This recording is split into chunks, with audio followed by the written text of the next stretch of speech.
Hello everyone, welcome back. Kazakhstan വിശേഷങ്ങളിലേക്ക് എല്ലാവർക്കും വീണ്ടും സ്വാഗതം.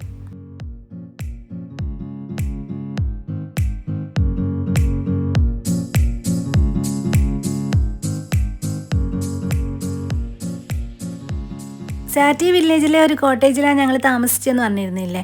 ഇന്നലെ രാത്രി വന്നപ്പോൾ നല്ല ക്ഷീണം കാരണം വീഡിയോ എടുക്കാൻ പറ്റിയില്ല. അപ്പോൾ പകൽ വെളിച്ചത്തിൽ എടുക്കാമെന്ന് വിചാരിച്ചു. ഓരോ കോട്ടേജിനും ഔട്ട്ഡോർ സീറ്റിംഗ് സ്പേസ് ഉണ്ട്. ഞങ്ങളുടെ ഔട്ട്ഡോർ സീറ്റിംഗ് സ്പേസാണ് ഇത്. ഇന്നലെ രാത്രി ഞങ്ങളിവിടെ എത്തിയപ്പോൾ തണുത്ത് വിറക്കുകയായിരുന്നു, നല്ല തണുപ്പായിരുന്നു. പക്ഷേ രാവിലെ നല്ല വെയിലുണ്ട്, വലിയ ചൂടൊന്നുമില്ല, പക്ഷേ നല്ല വെയിലുണ്ട്. ഞാനവിടെ നിൽക്കാൻ കുറച്ച് കഷ്ടപ്പെട്ടു. ഇവിടുത്തെ ഡ്രോബാക്ക് എന്താണെന്ന് വെച്ചാൽ നല്ലൊരു ബ്രേക്ക്ഫാസ്റ്റ് ഇല്ല. ആകെ എഗ്ഗും സോസേജും ടീയും മാത്രമേ ഞങ്ങൾക്ക് കിട്ടിയുള്ളൂ. അതൊരു വലിയ ഡിസപ്പോയിൻമെൻ്റ് ആയിപ്പോയി. ഇവിടുന്ന് ഞങ്ങൾ നേരെ പോയത് കെയിൻഡി ലേക്കിലേക്കാണ്. അതിനായിട്ട് ഒരു ഓഫ് റോഡ് വാന് ഞങ്ങൾ പിക്ക് ചെയ്തു. ഒരു പഴയ വാനായിരുന്നു, സോവിയറ്റ് കാലത്തെ വാന് പോലെ തോന്നിപ്പിച്ചു. വഴി ഭയങ്കര റഫായിരുന്നു, ആകെ കുലുങ്ങി മറിഞ്ഞിട്ടായിരുന്നു നമ്മൾ പോയിക്കൊണ്ടിരുന്നത്. ഈ വാന് നമ്മളെ എത്തിക്കുക കെയിൻഡി ലേക്കിൻ്റെ പാർക്കിങ്ങിലാണ്. അവിടുന്ന് നമ്മൾ വീണ്ടും ഒരു ഓഫ് റോഡ് വാൻ എടുക്കണം. അപ്പം നമ്മൾ ഏകദേശം അരമണിക്കൂറത്തെ കുലുങ്ങി മറിഞ്ഞുള്ള യാത്രയ്ക്ക് ശേഷം കെയിൻഡി ലേക്കിൻ്റെ പാർക്കിങ്ങിലെത്തി. ഇവിടുന്ന് കെയിൻഡി ലേക്കിലേക്കുള്ള ടിക്കറ്റ് എടുക്കണം. ഒരാൾക്ക് അറൗണ്ട് 8,000 കസാക്കിസ്ഥാൻ ടെങ്കയാണ് ആവുക. എന്നിട്ട് ഈ കാണുന്ന ഏതെങ്കിലും വാനിൽ കയറണം. വാനിന് സെപ്പറേറ്റ് പേയ്മെൻ്റ് ആയിരുന്നു. അത് എത്രയായിരുന്നു എന്ന് എനിക്ക് ഓർമ്മയില്ല. ഞങ്ങൾ 3 ഫാമിലി കൂടാതെ വേറൊരു ഫാമിലി കൂടി ഉണ്ടായിരുന്നു ഈ വാനിൽ. അതാണ് ഞാൻ മുഖം ബ്ലർ ചെയ്തത്. അവരും ഖത്തറിന്നുള്ളതായിരുന്നു. സാറ്റി വില്ലേജ് എന്നാണ് ഞങ്ങൾ അവരെ പരിചയപ്പെട്ടത്. നമ്മളെ ഈ വാന് കെയിൻഡി ലേക്കിലേക്ക് പോകുന്ന വഴിക്ക് ഡ്രോപ്പ് ചെയ്യും. പാർക്കിംഗ് എന്ന് ഇങ്ങോട്ടേക്ക് വലിയ ദൂരം ഉണ്ടായിരുന്നില്ല, ഒരു ഏകദേശം 8 മിനിറ്റ് എടുത്തിട്ടുണ്ടായിരിക്കണം. പക്ഷെ റോഡ് നല്ല റഫായിരുന്നു. രാവിലെ അധികം ഫുഡ് കഴിക്കാത്തത് കൊണ്ട് ഛർദി വന്നില്ല എന്ന് മാത്രം. ഈ കെയിൻഡി ലേക്ക് അൽമാട്ടിയിൽ നിന്ന് 250 കിലോമീറ്റർ ദൂരത്തിലുള്ള കൊൽസായി ലേക്കിന് സമീപത്തായിട്ടുള്ളൊരു ലേക്കാണ്. 1911 ഒരു വലിയ ഭൂകമ്പത്തെ തുടർന്നിട്ട് ഒരു മല വഴി തകർന്ന് വെള്ളം നിറഞ്ഞാണ് ഈ ലേക്ക് രൂപപ്പെട്ടത്. ഇതിനെ സങ്കൺ ഫോറസ്റ്റ് ലേക്ക് എന്ന് കൂടി അറിയപ്പെടുന്നുണ്ട്. വെള്ളത്തിനുള്ളിൽ നിന്ന് ഉയർന്നു നിൽക്കുന്ന മരത്തണ്ടുകൾ നമുക്കിവിടെ കാണാൻ പറ്റും. കണ്ടില്ലേ, ഒരു അണ്ടർ വാട്ടർ ഫോറസ്റ്റ് പോലെ തോന്നിപ്പിക്കുന്ന കാഴ്ചയാണ് ഇവിടെ. നീല പച്ച കളറുള്ള വെള്ളം, നല്ല ഭംഗിയുള്ള ലേക്ക്.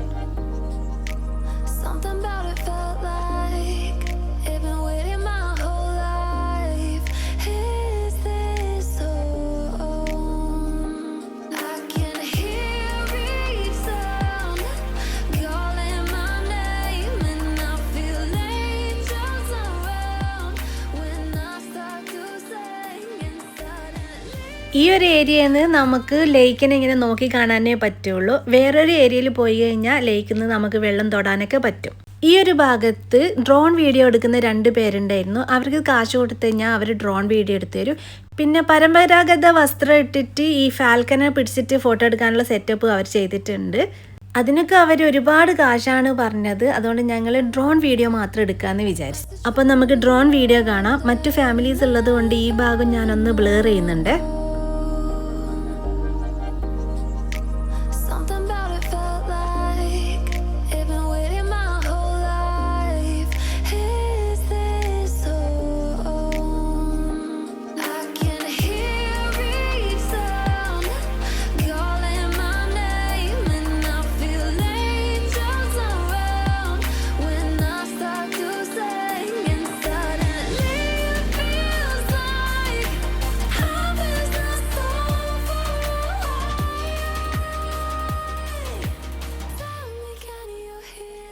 ഞാൻ കുറച്ച് കട്ട് ചെയ്തിട്ടാണ് ഈ വീഡിയോ പോസ്റ്റ് ചെയ്തിരിക്കുന്നത്. എന്നാലും ഞങ്ങൾ കൊടുത്ത കാശിന് വേർത്തായിരുന്നില്ല ഈ ഡ്രോൺ വീഡിയോ.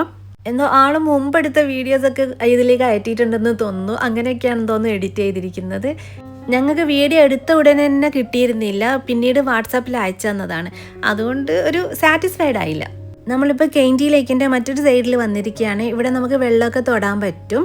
രാവിലെ തന്നെ ഞങ്ങൾ ഇങ്ങോട്ടേക്ക് വന്നതുകൊണ്ട് വലിയ തിരക്കൊന്നും ഉണ്ടായിരുന്നില്ല. പിന്നെ ഈ ഭാഗത്ത് ഞങ്ങൾ മാത്രമേ ഉണ്ടായിരുന്നുള്ളൂ. പിന്നെ ഒരു പ്രശ്നം, നല്ല ശക്തമായ സൂര്യപ്രകാശം കാരണം വീഡിയോസ് ഒന്നും ക്ലിയർ ആയിട്ട് കിട്ടിയില്ല. വീഡിയോസിനൊക്കെ ഒരു ഗ്ലെയർ ഉണ്ടായിരുന്നു. അതുകൊണ്ടൊരു മങ്ങിയതുപോലെയായിരുന്നു വീഡിയോസൊക്കെ വരുന്നത്. നേരിട്ട് കാണുന്ന പോലത്തെ ഭംഗി വീഡിയോസിലൊന്നും വന്നിട്ടില്ല. ഒരു മിസ്റ്റീരിയസ് പ്ലേസിൽ വന്നതുപോലെയായിരുന്നു ഇവിടെ വന്നപ്പോൾ ഉള്ള ഫീലിംഗ്. നമ്മളൊരു സിനിമ സെറ്റിലങ്ങ് വന്നതുപോലെ തോന്നി.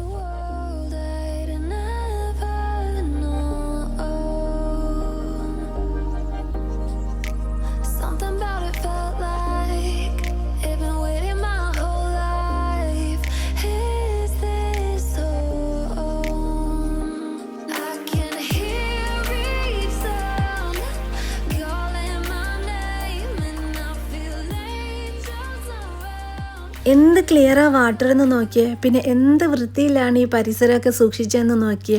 നമ്മുടെ നാട്ടിനെ കുറ്റം പറയല്ല, പക്ഷെ ഒന്ന് ഓർത്ത് നോക്കിയാൽ ഇങ്ങനൊരു സ്ഥലം നമ്മളെ നാട്ടിലുണ്ടെങ്കിൽ ഇവിടെ എന്തായാലും ചുറ്റുവട്ടത്ത് വേസ്റ്റൊക്കെ ഇട്ടിട്ടുണ്ടാവും. അങ്ങനെയാണല്ലോ നമ്മൾ കണ്ടു പരിചയിച്ചിരിക്കുന്നത്. പക്ഷെ ഇവിടെ നോക്കിയാൽ എന്ത് വൃത്തിയിലാണെന്നോ ഈ സ്ഥലം സൂക്ഷിച്ചിരിക്കുന്നത്. ഇത് നാഷണൽ പാർക്കിൻ്റെ ഭാഗമാണ്, അതുകൊണ്ട് തന്നെ ഇത് നല്ലപോലെ സൂക്ഷിച്ചു വെച്ചിട്ടുണ്ട്. മോൾ അവിടുന്ന് പെറുക്കിയ കല്ല് ലേക്കിലേക്ക് എറിഞ്ഞിട്ട് ഓളം ഉണ്ടാക്കാൻ ശ്രമിക്കുകയാണ്, വേറൊന്നുമല്ല കേട്ടോ. തിരിച്ച് പാർക്കിങ്ങിലേക്ക് പോകുമ്പോൾ കുറച്ച് പേര് കുതിരപ്പുറത്ത് പോകാനും ബാക്കിയുള്ള കുട്ടികളും പിന്നെ 2 അഡൽട്ടും വാനിൽ തിരിച്ചു പോകാനും തീരുമാനിച്ചു. ഞാനും കുതിരപ്പുറത്ത് പോകാനാണ് തീരുമാനിച്ചിരിക്കുന്നത്. കുതിരേൻ്റെ ആളുമായിട്ട് കുറച്ച് നെഗോഷിയേറ്റ് ഒക്കെ ചെയ്തിട്ട് കാശ് ഞങ്ങൾ ഉറപ്പിച്ചു. എന്നിട്ട് കുതിരയുള്ള സ്ഥലത്തേക്ക് നടക്കുകയാണ്. കെയിൻഡിയിലേക്ക് നിന്ന് കുറച്ച് നടക്കാനുണ്ടായിരുന്നു ഈ കുതിരയുള്ള സ്ഥലത്തേക്ക്. കുതിരപ്പുറത്ത് പോവാൻ കുറച്ച് പേടിയൊക്കെ ഉണ്ട്. കുതിര പോകുന്ന വഴി ഞാനൊരു വീഡിയോയിൽ കണ്ടിരുന്നു. കുറച്ച് റിസ്കി ആയിട്ടുള്ള വഴി പോലെയാണ് അന്ന് വീഡിയോ കണ്ടപ്പോൾ എനിക്ക് തോന്നിയത്. അതുകൊണ്ട് ഒരു ചെറിയൊരു ടെൻഷനൊക്കെ ഉണ്ട്. എന്നാലും ഒന്ന് ട്രൈ ചെയ്ത് നോക്കാമല്ലോ എന്ന് വിചാരിച്ചിട്ടാണ് പോകുന്നത്. 5 കുതിരകളിലായിട്ടാണ് ഞങ്ങൾ പോകുന്നത്. ഓരോ കുതിരേനെയും മുന്നത്തെ കുതിരയായിട്ട് ബന്ധിപ്പിച്ചിട്ടുണ്ട്. നിഷാദ് 3ാമത്തെ കുതിരൻ്റെ മുകളിലും ഞാൻ 4ാമത്തെ കുതിരൻ്റെ മുകളിലുമാണ് ഇരുന്നത്. ഒരാൾ നമ്മളുടെ കൂടെ നടക്കും. ആൾ നമ്മൾക്ക് കുറച്ച് കാര്യങ്ങളൊക്കെ ആദ്യം തന്നെ പറഞ്ഞു തന്നിരുന്നു, എങ്ങനെയാണ് കുതിരക്ക് ഡയറക്ഷൻ പറഞ്ഞു കൊടുക്കുന്നത് എന്നുള്ളത്. വലതുവശത്തേക്കാണ് പോകണ്ടെങ്കിൽ കുതിരപ്പടി വലത് കൈ കൊണ്ട് ജസ്റ്റ് ഒന്ന് വലിക്കുക. അതേപോലെ തന്നെ ഇടതുവശത്തേക്കാണ് പോകണ്ടെങ്കിൽ ഇടതുവശത്തുനിന്ന് കുതിരപ്പടി ജസ്റ്റ് ഒന്ന് വലിക്കുക. പിന്നെ കാലുകൊണ്ടും നമുക്ക് ഡയറക്ഷൻ പറഞ്ഞു കൊടുക്കാൻ പറ്റും. അതിനെപ്പറ്റിയൊന്നും എനിക്കറിയില്ല. കുതിരകൾ നടക്കാൻ തുടങ്ങിയ ഉടനെ തന്നെ എൻ്റെ പിന്നിലുള്ള കുതിര, അതായത് എൻ്റെ ഫ്രണ്ട് ഇരിക്കുന്ന കുതിര വന്നിട്ട് എൻ്റെ കുതിരൻ്റെ ഹെയറൊക്കെ കടിക്കുന്നുണ്ടായിരുന്നു, കൂടെ എൻ്റെ കാലൊക്കെ കടിക്കുന്നുണ്ടായിരുന്നു. അപ്പം ഞാനാകെ ബഹളം വെക്കുന്നുണ്ടായിരുന്നു, എന്താ കുതിര ഒരു മര്യാദ ഇല്ലാതെ നടക്കുന്നതെന്നൊക്കെ പറഞ്ഞിട്ട്. എൻ്റെ ഫ്രണ്ടിന് ആദ്യം നല്ല ടെൻഷൻ ഉണ്ടായിരുന്നു, കാരണം അവളുടെ കുതിര ഒരു അനുസരണ ഉണ്ടായിരുന്നില്ല. പിന്നെയാണ് അത് നല്ല വൃത്തിക്ക് നടക്കാൻ തുടങ്ങിയത്. കുതിരക്ക് നമ്മൾ ഇരിക്കുന്നതിൻ്റെ ബാലൻസ് മനസ്സിലാവുമെന്ന് പറയുന്നത് കേട്ടു. പിന്നീടാണ് ഞാനിത് കേട്ടത്. അതുകൊണ്ടാണെന്ന് തോന്നുന്നു, ബാലൻസിലെ വ്യത്യാസം കൊണ്ടാണെന്ന് തോന്നുന്നു. ഞങ്ങളുടെ കുതിര അങ്ങോട്ടും ഇങ്ങോട്ടൊക്കെ പോകുന്നുണ്ടായിരുന്നു, എഡ്ജിലേക്കൊക്കെ പോകുന്നുണ്ടായിരുന്നു. അത് കാണുമ്പോൾ ശരിക്കും പേടിയുമാകുന്നുണ്ടായിരുന്നു. ഞങ്ങളിപ്പം താഴത്തേക്കാണല്ലോ ഇറങ്ങുന്നത്, അതായത് പാർക്കിങ്ങിലേക്ക്. ഇതേ സമയം തന്നെ കെയിൻഡി ലേക്കിലേക്ക് കുതിരപ്പുറത്ത് വരുന്നവരും ഉണ്ടായിരുന്നു. ദൂരെ നിന്ന് ഇങ്ങോട്ടേക്ക് ആളുകൾ വരുന്നത് കണ്ടപ്പോൾ തന്നെ ഞങ്ങൾ വേഗം റൈറ്റിലേക്ക് ഡയറക്ഷൻ കൊടുത്തു. അല്ലെങ്കിൽ ഈ ലെഫ്റ്റിൽ എഡ്ജിലൂടെ നടക്കൂലേ, അത് വേണ്ടല്ലോ. ഏകദേശം 20 മിനിറ്റ് എടുത്തു നമ്മൾ പാർക്കിങ്ങിനടുത്ത് എത്താനായിട്ട്. ഇവിടുന്ന് ഞങ്ങൾ ഇറങ്ങിയിട്ട് പാർക്കിങ്ങിൽ പോയി. പാർക്കിങ്ങിൽ നിന്ന് ഞങ്ങൾ ഇങ്ങോട്ടേക്ക് വന്ന ഓഫ് റോഡ് വാനിൽ കയറിയിട്ട് ഞങ്ങൾ താമസിച്ച കോട്ടേജിനടുത്തേക്ക് പോയി. അവിടുന്ന് ഞങ്ങൾ ഞങ്ങളുടെ വാനിലേക്ക് മാറിക്കയറി. അതായത് ഞങ്ങൾ കസാക്കിസ്ഥാനിൽ യാത്ര ചെയ്യാൻ യൂസ് ചെയ്യുന്ന വാനിൽ മാറിക്കയറിയിട്ട് ചാരിൻ കാനിയൻ കാണാനായിട്ട് പോയി. ചാരിൻ കാനിയൻ എന്നാണോ അതോ ഷാരിൻ കാനിയൻ എന്നാണോ ഇതിനെ പ്രൊനൗൺസ് ചെയ്യുക എനിക്കറിയില്ല. ഞങ്ങളിവിടെ എത്തുമ്പോൾ 4:30 കഴിഞ്ഞിരുന്നു. അതുകൊണ്ട് ഒരുപാടൊന്നും കാണാൻ പറ്റില്ല എന്നുള്ള ഉറപ്പുണ്ടായിരുന്നു. എന്നാലും ഞങ്ങൾ ടിക്കറ്റ് എടുത്തു. ഒരാൾക്ക് അറൗണ്ട് 1000 കസാക്കിസ്ഥാനി ടെങ്കയാണ് ടിക്കറ്റിനായിട്ട് ആവുന്നത്. പാർക്കിംഗ് ഏരിയ വരെയാണ് നമ്മുടെ കാറുമായിട്ട് പോകാൻ പറ്റുന്നത്. അതിനുശേഷം കാനിയനിലേക്ക് അപ്രോക്സിമേറ്റ്ലി ഒരു 2-3 കിലോമീറ്റർ ഡൗൺ ഹില്ലായിട്ട് നടക്കണം. ഇവിടെ ഷട്ടിൽ ടാക്സി, എക്കോ ടാക്സിയൊക്കെ അവൈലബിൾ ആണ്. ഒരാൾക്ക് 1000 ടെങ്കയാണ് ആവുന്നത്. പക്ഷേ ഈ ടാക്സിക്കായിട്ട് കുറേ നേരം വെയിറ്റ് ചെയ്യണം. ഞങ്ങൾ ലേറ്റായി വന്നതുകൊണ്ട് അതിനുള്ള സമയം ഉണ്ടായിരുന്നില്ല. അതുകൊണ്ട് നടക്കാമെന്ന് വിചാരിച്ചു. നടക്കൽ കുറച്ച് ബുദ്ധിമുട്ടായിരുന്നു. കുറേ ദൂരമൊന്നും ഞാൻ നടന്നില്ല, കുറച്ച് പറ്റുന്ന ദൂരം വരെ ഞാൻ നടന്നു. നിഷാദും ഫ്രണ്ട്സും കുറച്ചുകൂടെ മുന്നോട്ട് നടന്നിരുന്നു. ഞാൻ പറ്റാവുന്ന ദൂരം നടന്നിട്ട് തിരിച്ചു പോന്നു. ഈ കാനിയൻ ഏകദേശം 150 കിലോമീറ്റർ നീളമുണ്ട്. വാലി ഓഫ് കാസിൽസ് എന്ന് ഇതിനറിയപ്പെടുന്നുണ്ട്. ചുവപ്പും ഓറഞ്ച് നിറത്തിലുള്ള വലിയ പാറക്കെട്ടുകളാണ് ഇവിടെ ഉള്ളത്. ഞങ്ങൾ തിരിച്ചു കയറുമ്പോഴത്തേക്കും ഇരുട്ടായിരുന്നു. ഞങ്ങൾ ഒരുപാട് സമയമൊന്നും ഇവിടെ ചെലവഴിച്ചിട്ടില്ല. കുറച്ച് നേരത്തെ വന്നിരുന്നെങ്കിൽ കുറച്ചുകൂടെ സമയം ചെലവഴിക്കായിരുന്നു. ഞങ്ങൾ ഡിന്നർ കഴിക്കാൻ അൽമാട്ടിയിലെ ഒരു കസാഖ് റെസ്റ്റോറൻറ്റിലാണ് പോയത്. ഇന്നലെ ഒരു ഇന്ത്യൻ റെസ്റ്റോറൻറ്റിലായിരുന്നു പോയത്. അതിന് മുന്നത്തെ ദിവസം ഒരു അറബിക് റെസ്റ്റോറൻറ്റിലാണ് പോയത്. ദുബായ് മന്തി എന്ന് പറഞ്ഞിട്ടുള്ള റെസ്റ്റോറൻറ്റ്. നല്ല ഫുഡായിരുന്നു. നിങ്ങൾക്കൊരു പരിചിതമായ ഫുഡ് ഇവിടെ വന്ന് കഴിക്കണമെന്ന് തോന്നിയാൽ അവിടെ എന്തായാലും പോകണം കേട്ടോ. ഇത്തവണ ഞങ്ങൾ ഇവിടുത്തെ കുറച്ച് ട്രഡീഷണൽ ഫുഡൊക്കെ ട്രൈ ചെയ്തു. പിന്നെ ഞങ്ങളുടെ ഫ്രണ്ട് ഹോസ് മീറ്റും ട്രൈ ചെയ്തു. ഇത് ഇവരുടെ ഒരു പുലാവാണ്. ഞാൻ കഴിച്ചിട്ടില്ല, പക്ഷെ കഴിച്ചവർ പറഞ്ഞത് കുഴപ്പമില്ല. എന്നാലും കിർഗിസ്ഥാനിൽ നിന്ന് കിട്ടിയതിൻ്റെ അത്ര ടേസ്റ്റ് ഇല്ല എന്നാണ് പറഞ്ഞത്.